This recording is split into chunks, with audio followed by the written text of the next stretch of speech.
자, 이 시간에는 먼저 앞 시간에 이어서 우리 TAT 2급의 이론 문제, 기출 문제 제 36회 7번까지 우리가 풀이를 했고요. 8번부터 나머지 15번까지 같이 한번 풀이해 보도록 하겠습니다. 자, 8번 보겠습니다. 다음은 주식회사 한공의 결산 시 발견된 오류 내역이다 라고 되어 있죠. 수정 전 당기순이익이 500만원인 경우 수정 후 당기순이익은 얼마인가? 법인세 효과는 제외하라. 고려하지 않는다 그랬습니다. 자, 그러니까 이런 문제를 여러분이 만나시게 되면은 플러스 할 것과 마이너스 할 것만 잘 구분하시면 되겠는데, 분계까지 이제 제가 보여드리겠습니다만은 우선 플러스 마이너스만 한번 판단을 해보도록 하겠습니다. 플러스 마이너스만. 자, 첫 번째 점, 선급비용 계상이 누락되었다고 그랬습니다. 여러분, 선급비용은 자산인가요 부채인가요? 자산이죠. 자산이니까 이게 차변에 올 것이고 대변에는 비용이 갈 거란 말이에요. 비용이 대변이면은 비용을 취소시키는 거죠. 그러면 비용이 취소된 만큼 당기순이익은 증가하는 것이죠. 그래서 플러스 이렇게 판단해 주시면 되겠고, 두 번째 점, 선수수익입니다. 선수수익은 부채입니다. 그쵸? 선수금이 부채이듯이 선수수익도 부채입니다. 자, 부채, 선수수익을 누락시켰다. 그러면 이건 대변에 가는 거란 말이에요. 부채를 누락시켰으니까. 그러면 차변에 뭐가 오느냐? 여기 수익이잖아요. 수익이 차변에 오는 거예요. 그러면 우리가 수익의 경우에 여러분 거래의 8요소에서 아시다시피 수익은 차변에서 감소하죠. 대변에서는 증가하고, 그렇기 때문에 이것은 수익을 감소시키는 거예요. 그러니까 당기순이익이 줄어드니까 이건 마이너스다. 이렇게 판단하셔야 되겠고, 세 번째 점, 미지급 비용입니다. 미지급 비용을 누락시켰죠. 미지급 비용은 미지급금과 같은 개념으로 부채죠. 미지급 비용, 부채입니다. 당기의 비용인데 지급하지 않아서 미지급 비용을 우리가 계상을 하는 건데 누락시켰어요. 이 부채 누락 대변에 가는 거잖아요. 그러면 차변에 비용이 왔다는 거죠. 여기 미지급 비용이니까. 차변의 비용은 비용을 발생시키는 거죠. 차변의 비용은 비용을 발생시키면 이익은 감소하죠. 그래서 플러스 마이너스를 시키면 되겠다. 그래서 플러스가 100만원이고 마이너스 2개를 더하면 110. 따라서 500만원에서 10만원을 마이너스하면 되는 것이다. 490만원.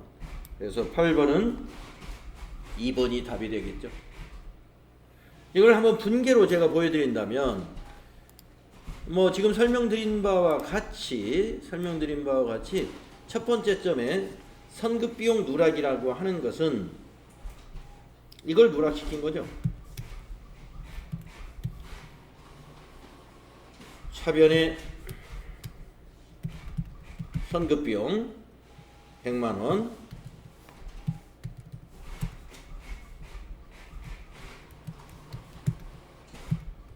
자산 증가를 누락시킨 거예요. 대변은 뭐냐?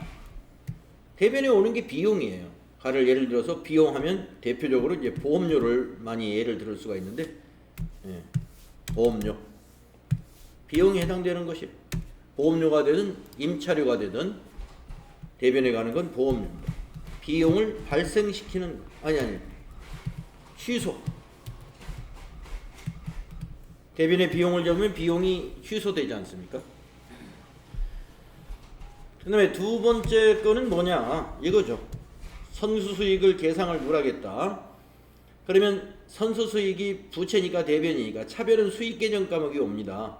예를 들어서 이자 수익도 좋고 임대료도 좋아요. 이게 수익. 자, 수익 임대료라고 보겠습니다. 그러면 차변의 임대료 50만원, 대변에 선수수익 50만원, 이걸 누락시켰다는 것이죠. 그러면 차변에 임대료라 하는 것은 수익을 차변에 왔으니까 수익이 취소되는 거란 말이에요. 그래서 마이너스 요인인 것이고 부채 증가에 해당이 된다. 세 번째 점 미지급 비용 누락은 이거죠. 자, 미지급 비용이 부채니까 대변에 가잖아요. 그러면 차변에 오는 건 비용이 오는 거예요. 미지급 비용이니까. 여기서 비용은 이자 비용이라고 한번 예를 들어볼까요? 이자 비용 60만 원.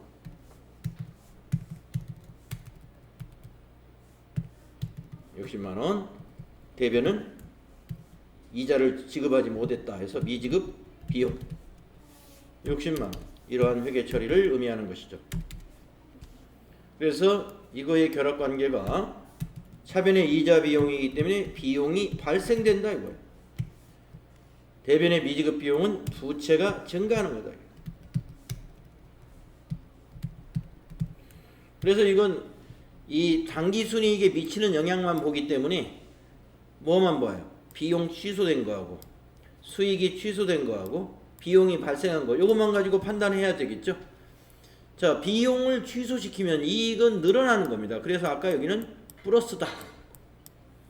수익이 취소되면 당기순이익은 감소하는 겁니다.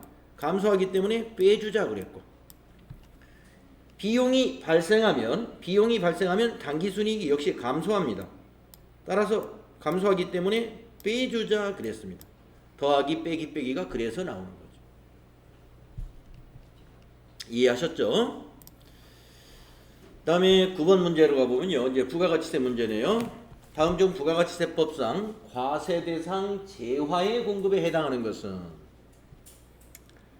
자, 재화의 공급과 용역의 공급의 차이를 여러분이 아셔야 되고 또 재화의 공급 중에서도 과세대상이 아닌 것도 있을 수 있죠. 자, 1번 자기가 주요자재의 일부를 부담하는 가공계약에 따라 재화를 인도했다. 자, 가공을 하는데요. 자재를 부담하게 되면은 재화의 공급이 되고 자재를 전혀 부담하지 않는 가공은 용역의 공급으로 분류하죠. 이거는 과세대상 재화 공급에 해당이 됩니다. 답이 바로 1번이에요. 자, 그러면 2, 3, 4는 왜 아닌가 한번 볼까요? 2, 3, 4가 왜 아닌지. 자, 2번 매입시 세금계산서를 발급받지 못한 상품을 거래처에 증정한 경우 매입을 했는데 세금계산서를 발급받지 못했다. 그러면 그 매입에 대해서 매입세 공제를 못 받은 상품이에요. 매입세 공제를 못 받았다는 의미를 지금 이렇게 쓴 겁니다. 증빙을 못 받고 매입했으면 매입세 공제 못 받잖아요, 우리. 네. 그런데 그 상품을 거래처에다가 증정, 그냥 줬어요. 이거 사업상 증여로 볼 수 있느냐? 안 봅니다, 이럴 때는. 우리가 거래처에 상품을 증여하는 경우에 부가가치세를 과세하는 재화의 공급으로 보는 경우는 그 상품을 매입할 때 세금계산서 발급받았고 매입세액을 공제받았다라는 전제가 있는 거예요. 그런데 세금계산서를 발급받지 못한 매입세 공제를 받지 않은 상품을 증여하는 경우에는 이것도 공급으로 안 봅니다.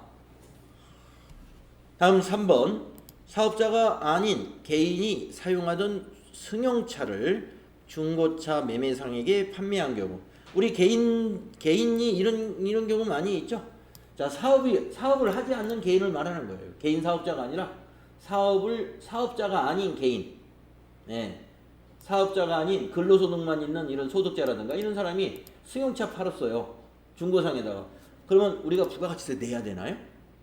안 내죠. 그래서 우리가 부가가치세 납세 의무는 사업자한테 있는 것이지 사업자가 아닌 개인에게는 재화의 공급에 대한 부가가치세 과세하지 않습니다. 그래서 개인이 샀다면 부가가치세 부담하지만 우리가 팔았죠. 그래서 3번 재화의 공급 아니다. 과세 대상이 아니다. 재화의 공급이지만 이건 개인이기 때문에 과세를 안 합니다. 다음 4번 사업을 위하여 대가를 받지 아니하고 다른 사업자에게 견본품을 인도했다. 이 샘플을 주는 거잖아요. 샘플 주는 것은 재화의 공급으로 안 보죠. 예. 그래서 왜 2, 3, 4는 과세 대상이 아닌지를 우리가 이해를 하셔야 되겠네요. 하여튼 뭐 일본에서 쉽게 이건 재화의 공급이고 과세가 된다는 거 일본에서 답을 쉽게 찾을 수 있는 문제였습니다. 다음에 10번 보시면 다음 자료를 토대로 의류 제조업을 영위하는 주식회사 한공의 공제받을 수 있는 매입세액을 계산하면 얼마일까요? 세금 계산서는 적법하게 수령했습니다. 네, 세금 계산서 모두 받았습니다. 그런데 매입세액 공제는 얼마 받을까요? 그랬어요. 네 가지를 줬는데 첫 번째부터 볼까요? 거래처 방문용 소형 승용차 2000cc를 차를 매입했을 때 매입세액이 300만 원 들어갔대요. 자, 소형 승용차 2000cc는 매입세액 공제 대상이 아니죠. 예, 그래서 이거 불공에 해당이 됩니다. 우리가 이거 세금계산 매입 매출 연표에 입력할 때 세금계산서를 발급받았다면 54번 불공으로 넣어야 될 건이에요. 이게. 다음 두 번째, 공장 부지의 조성과 관련된 매입세. 자, 이 부지라는 게 뭐예요? 공장 부지라는 게 토지잖아. 토지. 위에 거는 승용차, 밑에 건 토지. 토지 관련 매입세 공제 못 받아요. 토지 관련 매입세 공제 못 받습니다. 다음에 세 번째, 당해 과세기간에 매입을 하였으나 과세기간 말 현재 사용하지 않은 원재료의 매입세액. 이거는 우리가 당해 과세기간에 매입을 했으면 그건 다 매입세액 공제 대상이 됩니다. 그 원재료를 사용을 안 했다고 해서 공제 안 해주는 거 이런 거 없어요. 사용하고는 별개예요. 그래서 800만 원은 포함이다. 800만 원. 예. 어디 가버렸죠? 예, 여기죠? 예. 800만 원, 이건 포함, 공제 받을 수 있습니다. 다음, 거래처 접대와 관련된 매입세액 50만 원, 500만 원. 접대비 관련 매입세액 불공이죠. 예, 불공. 그래서 불공, 이것도 불공에 해당이 돼서 답은 800만 원, 1번이 답이 되겠네요. 토지 면세 아니에요? 응? 토지? 이거 불공입니다. 왜냐면 토지를 매입한 것이 아니라 토지를 산 다음에 그 부지의 조성과 관련된 매입세액이라고 그랬어요. 그러니까 토지를 산 다음에 뭘 조성하겠느냐, 뭐 축대를 싼다든지 이렇게 뭐 무슨 평탄 작업이라고 할까요? 무슨 토목공사를 했다든가 이런 것이 토지 조성, 부지 조성과 관련된 매입세액입니다. 그러면 이제 평탄 작업을 한다든가 축대를 싼다든가 배수로를 넣는다든가 이런 거 어때요? 그거는 그 과세가 되죠. 토지는 면세지만 평탄 작업하면 무슨 토목공사 하는 회사에서 평탄 작업 해준단 말이에요. 평탄 작업 하는데 500만 원 달라고 그래요. 그러면 부가세 50만 원. 그래서 여기는 공장에 만약에 부지를 매입했을 때 매입세액이 있다. 이건 말이 안 되죠. 왜냐하면 지금 얘기한 대로 공장 부지, 토지는 면세기 때문에 매입세액이 있을 수 없는 거고, 여기서 말하는 조성과 관련된 매입세액이라는 것은 그 땅이 아닙니다. 땅을 매입하고 나서 평탄작업, 배수로 공사, 무슨 담장 공사, 이런 것들을 말합니다. 조성이 아닌 그냥 공장 부지 매입세액이면 안 됩니다. 그것도 안 되고 문제를 그렇게 낼 수가 없는 경우죠. 왜냐하면 공장 부지 매입세액이라는 건 있을 수가 없기 때문에. 토지 매입세액이라는 건 그 자체가 존재하지 않죠. 토지는 면세이기 때문에. 그런데 여기서는 토지의 매입세액이라고 한 것이 아니라 공장 부지의 조성과 관련된 매입세액이라고 했기 때문에 이건 말이 되긴 되지만 이거 역시 매입세액이 존재는 하지만 공제는 못 받는다. 답은 1번입니다. 다음에 11번 부가가치세 문제로 가보면 다음 중 부가가치세법상 대손 및 대손세의 공제와 관련된 설명으로 옳지 않은 것은 이랬습니다. 네. 대손금이라는 것은 우리가 돈을 못 받게 되는 것이 대손금이죠. 대손세 공제라는 것은 그 대손금 안에 세금을 공제받을 수 있는 것을 우리가 대손세 공제죠. 1번 대손금은 과세표준에서 공제하지 아니한다. 맞습니다.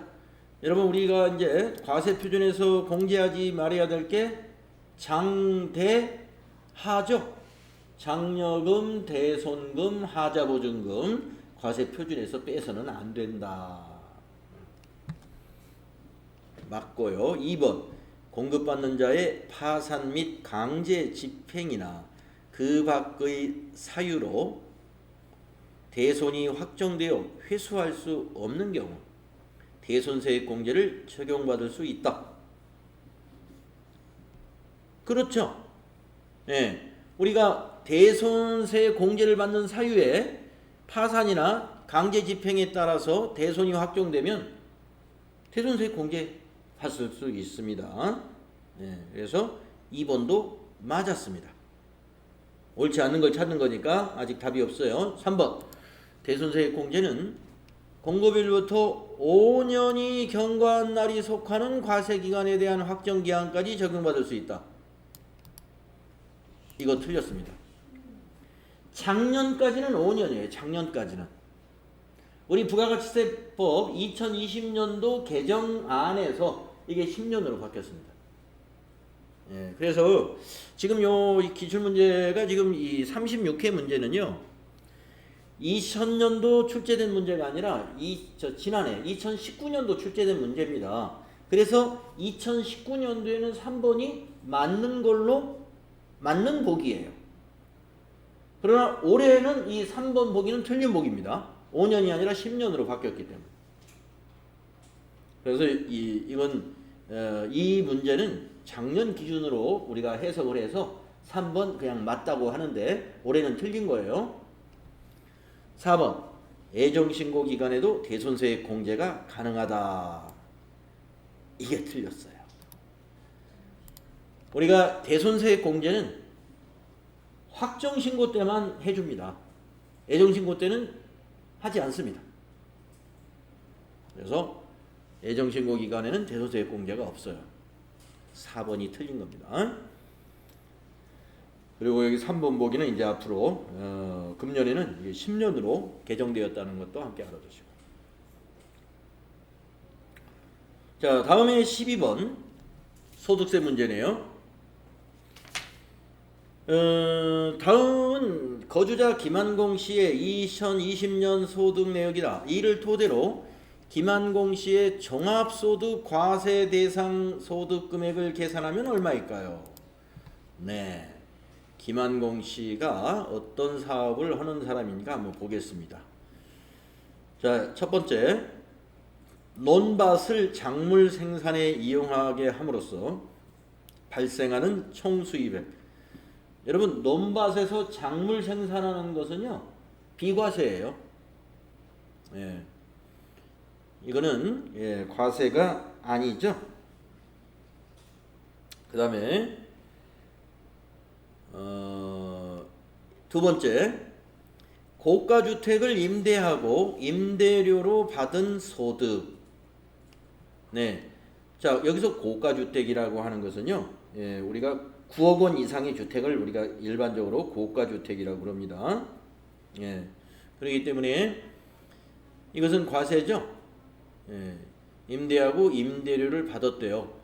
그래서 필요경비가 있는 거 보니까 이게 사업자인가 봐요. 임대 사업자. 그래서 장부를 써가지고 필요경비 1,400만 원을 인정을 받았습니다. 그러면은 여기서는 1,000만 원이 종합과세 대상이 되겠네요. 그렇죠? 1,000만 원. 1,400 빼니까. 다음에 복권 및 복권기금법. 복권 및 복권기금법에 따른 복권 당첨금 2천만 원, 필요경비는 확인되지 않았어요. 우리가 이 복권의 당첨금은 기타 소득에 해당이 되는데 그 금액이 그렇죠. 무조건 분리과세예요. 이 복권 당첨금 또는 그 슬롯머신 당첨금 이런 부분은 무조건 분리과세 대상이 됩니다. 그래서 종합과세를 하지 않습니다. 2억이든 2천만 원이든 금액의 크기에 상관이 없어요. 무조건 분리과세. 그러니까 이것도 제외. 자, 제외되는 걸 줄을 그어놓을게요. 요거 제외되고, 네, 요거는 작물 생산하는 거 논밭에서, 아이고, 이것도 제외고.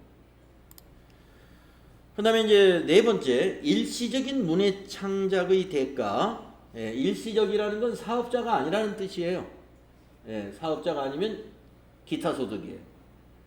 그래서 1,500만 원 문해 창작 대가로 어떤 뭐 신문사라든가 이런 데 응모해가지고 예, 상금이나 어떤 보수를 받은 거예요. 필요 경비는 확인되지 않아요. 그러면은 이 문해 창작 대가는 기타 소득에서 필요 경비가 확인되지 않으면 60%를 필요 경비로 인정을 해줍니다. 60%. 그러면 1,500만 원의 40%는 뭐예요? 기타 소득 금액이 되는 거죠. 60%를 비용으로 인정하니까. 그러면 계산기를 가지고 한번 40% 기타 소득 금액이 얼마인가 한번 계산을 해보겠습니다. 1,500만 원 곱하기 40% 600만 원이네요. 우리가 기타 소득은 300만 원까지는 분리과세를 선택할 수가 있는데 600이니까 여기 있는 이 600하고 600만 원하고 아까 요 주택 임대 소득 1,000만 원. 그러면 두 개를 더해야 되겠죠? 이거하고 1,000만 원과 600. 그래서 답은 1,600만 원이 김한공 씨의 종합소득 과세 대상 소득 금액이 되는 거예요.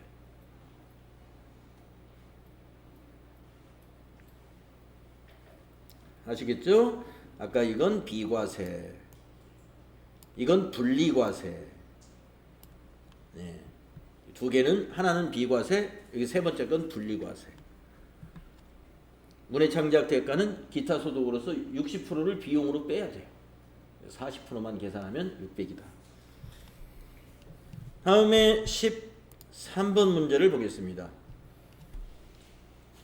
다음 중 일용근로소득에 대한 설명으로 옳은 것은 이랬습니다. 단 다른 소득은 없는 것으로 가정한다. 자, 여러분 일용근로소득에 대해서 뭐 정리가 잘 되어 있죠. 1번 일용근로자의 근로소득 금액은 1일 10만 원이다. 15만 원이에요. 예, 틀렸네요. 옳은 거 찾으라고 그랬죠? 예, 1번 틀렸어요. 15만 원. 다음에 2번 일용근로자의 신용카드 등 사용금액에 대한 소득 공제 적용을 받을 수 있다. 일용근로자는요, 이런 그 특별소득공제 이런 거 전혀 적용 안 해요. 예, 적용 안 합니다. 그거 전부 복잡하게 계산을 안 하고 그냥 하루 15만 원을 다 공제해 줘 버리는 거예요. 예, 이걸 따지지 않고 뭐 신용카드 사용금액에 대한 공제, 무슨 뭐 보험료 납입액에 대한 공제 뭐 이런 거 우리 일반직 그 근로소득의 연말정산처럼 그렇게 복잡하게 안 합니다. 그냥 15만 원 이것저것 다 쳐서 하루 15만 원 소득 공제 해주는 거예요.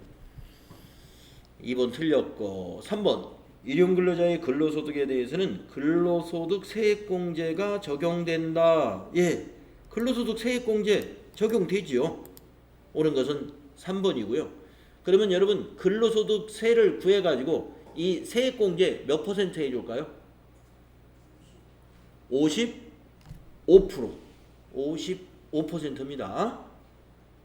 네, 제가 여러분 이제 그 소득세에 관한 NCS 평가 문제에 이 일용근로소득에 대해서 자, 일용근로소득이 뭐 30만원, 40만원 발생했습니다 해가지고 위에다가 소득금액을 적어놓으면 여러분이 그 밑에 계산 다 할 줄 알아야 돼요. 그럴 때 근로소득 세액공제란에서 55% 세액공제 해줘야 됩니다. 또 소득공제는 15만원 해줘야 돼요. 하루 15만원. 하루에 쓰면 15만원. 일을 이틀 했으면 30만원 해야죠. 하루에 15만원이니까. 예, 그 사람이 며칠 일을 했느냐. 하루 했으면 15만 원 공제해주고 이틀 거 급여면 30만 원 공제해야 돼요. 그래서 하루 15만 원 소득 공제해주고 나중에 세금이 나옵니다. 여러분 세율 몇 프로 적용하죠? 6% 적용하죠. 6%. 6% 적용하면 세금이 나오지 않겠어요?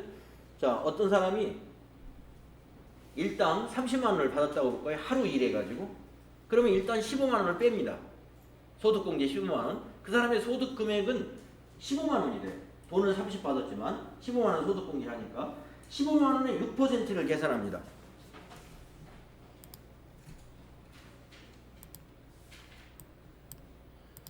15만 원에 곱하기 6%. 그러면 9천 원이 나오죠, 세금이. 9천 원을 세금을 다 내느냐? 여기서 55%를 또 빼줘요. 그러면 45%만 내는 거예요. 곱하기 55%를 빼니까 45%를 또 곱해보면 4,050원을 내는 거예요. 이 4,050원이 소득세입니다. 그래서 계산이 가능해야 된다. 답은 3번이네요. 옳은 거. 그 다음에 4번을 보시면 일용근로자의 근로소득은 종합과세 대상 소득에 해당한다. 틀렸죠? 네, 해당하지 않습니다. 일용근로소득은요, 무조건 분리과세. 종합과세 하지 않는다 하는 거 알아두시고. 다음에 14번 문제 보겠습니다. 다음은 주식회사 공인에 근무하는 거주자 김한공 씨의 2020년 말 현재 부양가족 현황입니다. 김한공 씨가 적용받을 수 있는 기본공제와 추가공제의 합계액은 얼마일까요? 김한공 씨의 종합소득 금액은 6천만 원입니다. 자, 김한공 씨가 연봉 6천만 원 받는 사람입니다. 우리는 지금 기본공제와 추가공제, 인적공제만 계산을 하라는 거예요. 자, 그러면 기본공제 대상자를 먼저 몇 명인지 따져보겠습니다. 자, 본인 한 명에다가, 자, 배우자는 나이에 관계없어요. 소득만 없으면 돼요. 배우자 해당되겠네요. 자녀 20세 이하고 소득이 없습니다. 네, 기본공제 대상자입니다. 부친 75세, 사업소득 금액이 300만 원이 있어요. 100만 원 넘었네요. 사업소득 금액. 부친은 기본공제 대상자가 아닙니다. 모친 73세이고 소득이 없습니다. 기본공제 대상자입니다. 자, 그러면 기본공제만 우선 한번 계산해 볼까요? 1인당 얼마죠? 기본공제가? 150이죠? 1명, 2명, 3명, 4명이니까 600이죠? 기본공제 600 일단 계산하고, 그 다음에 이제 추가공제를 한번 따져보겠습니다. 추가공제. 자녀에 대해서 추가공제가 있겠군요. 15세 자녀가 장애인입니다. 그러면 장애인 추가공제는 200만 원이죠. 200만 원. 그 다음에 모친인 70세가 넘었군요. 70세 이상이면 경로우대 공제가 있죠. 경로우대 공제는 한 사람 앞에 100만 원이죠. 100만 원. 추가 공제가 또 있나요? 네, 없습니다. 그래서 추가 공제 300과 기본 공제 600을 더하시면 되겠네요. 답은 4번에 있겠습니다. 근데 그러면 장애인이 아니면 700만 원 누가 자녀가 장애인이 아니에요? 아니면은 아니면 700이죠. 그렇죠. 요 200만 빼면 되니까. 그래서 4번이다. 이런 스타일의 문제 참 잘 나옵니다.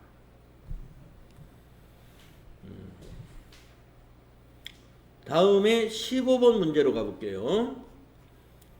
마지막 문제죠. 다음 자료를 이용하여 거주자 김한공 씨의 2020년도 종합소득 산출세액을 계산하면 얼마냐. 이건 세금을 계산하라고 그랬네요. 세율이 밑에 주어졌습니다. 세율. 네. 원천징수 대상이 되는 소득은 세법에 따라 적절하게 원천징수가 되었다. 네, 좋아요. 직장공제의 초과 반환금은 무조건 분리과세. 네, 이건 무조건 분리과세죠. 네, 이런 거 여러분 뭐 무조건 분리과세, 무조건 종합과세, 조건부 종합과세 이런 것들에 이제 암기가 좀 잘 되어 있어야 되는데 그 부분이 좀 여러분 좀 지금도 아직 정확히 정리가 안 돼 있을 수 있는데요. 그 표 있잖아요. 우리 본문에 있는 표 빨리 암기하셔야 될 겁니다. 시험 볼 때까지만. 자, 그 다음에 사업소득금액. 네, 사업소득은 무조건 종합과세예요. 사업하는 사람들은 종합과세를 피해 갈 수가 없어요. 3,600만 원, 예, 이거 과세 표준이 됩니다. 소득금액이 돼요. 종합소득금액. 그 다음에 기타소득금액. 기타소득금액이 400이 있네요. 300만 원을 넘었죠? 합치면 되겠고. 종합소득공제. 이건 공제 내용이니까. 그러면은 요 두 개를 합치면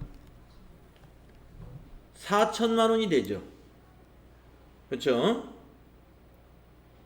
4천만 원. 김한공 씨의 종합소득 금액이 지금 4천만 원인데 김한공 씨의 소득공제를 계산해 봤더니 이 소득공제는 뭐 여러 가지가 있겠죠. 예, 보험료 납입 소득공제도 있고 뭐 신용카드 사용금액에 대한 소득공제도 있고 한데 하여튼 그걸 전부 따져보니까 300이더래요. 그러면 소득공제 300을 빼줘야죠.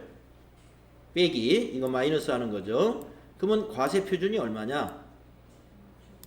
3,700이 과세 표준입니다.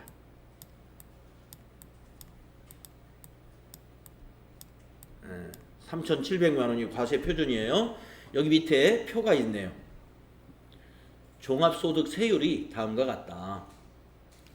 1,200만 원까지는 이하는 6% 세율을 적용하고 1,200을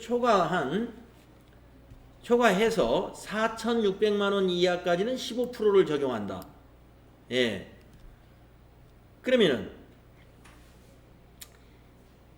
1,200만 원까지는 6%니까 여기서 1,200만 원은 6%로 한번 계산을 해본다면 계산기를 잡고 1,200만 원 곱하기 6% 해서 72만 원이 일단 1,200만 원까지는 세금이 72만 원이 나와요. 그 다음 1,200만 원을 초과해서 4,600만 원 이하까지 그러면 여기 3,700에서 1,200을 한번 빼보겠습니다. 그러면 2,500이죠. 2,500만 원은 15%를 적용한다 이 말이에요. 2,500만 원.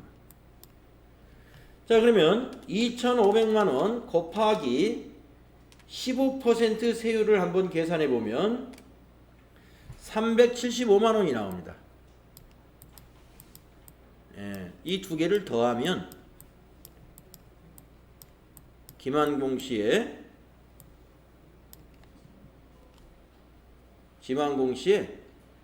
산출세액이 나와요.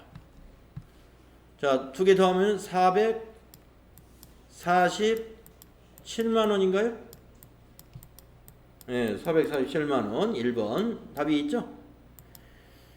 자, 이렇게 계산하는 방식이 있고요. 여기 보니까 오른쪽에 누진공제액이라고 알려줬네요. 누진공제액을 알려주면 좀 더 빨리 계산할 수가 있습니다.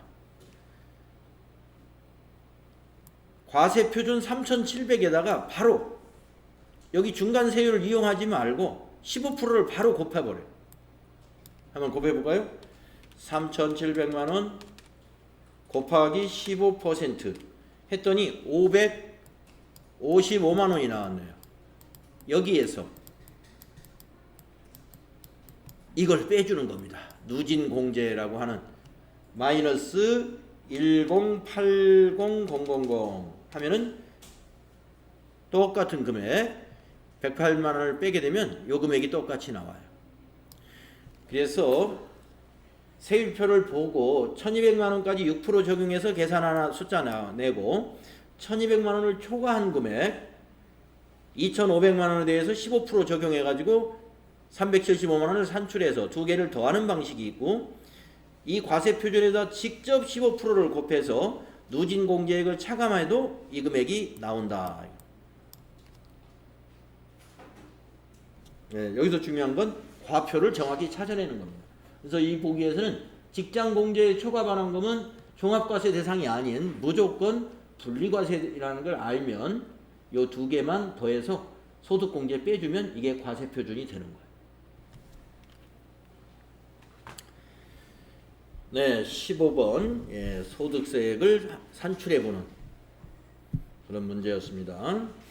자, 이렇게 해서 36회 우리 이론 풀이를 해봤는데요. 뭐 다른 회차에 비해서 그렇게 특별히 어려운 건 없었고요. 이 15번 문제가 앞에서는 이런 스타일의 문제를 35회나 4회, 3회에서는 없었죠. 3회까지 계산하는 문제는 나오지 않았는데 이런 문제도 이제 출제가 되고 있다 하는 것을 우리가 알고 계시면 되겠습니다.